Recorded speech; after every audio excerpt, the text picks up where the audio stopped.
our pinakagwapo na governor Makoy. Welcome to the first day of our celebration with the opening of the Agri-Tourism Village. This is again another strategy to strengthen our efforts to achieve our vision to make La Union as the heart of agri-tourism in Northern Luzon by 2025.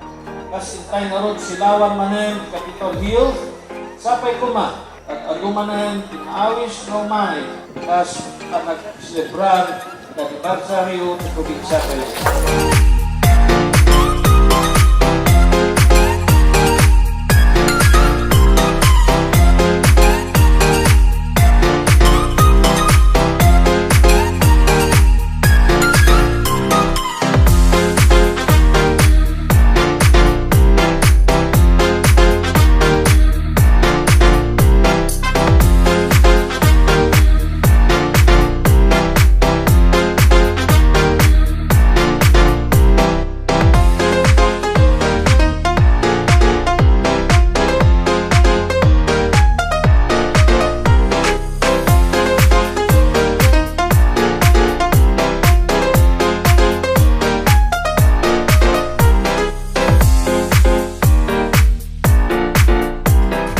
Our theme in this year's celebration is faith, hope, and love in our hearts.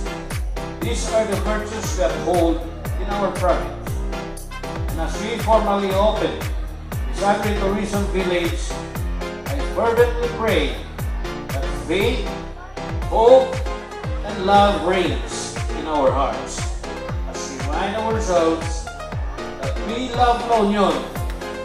Everything that we do is for the love of La Union and the greater glory of God.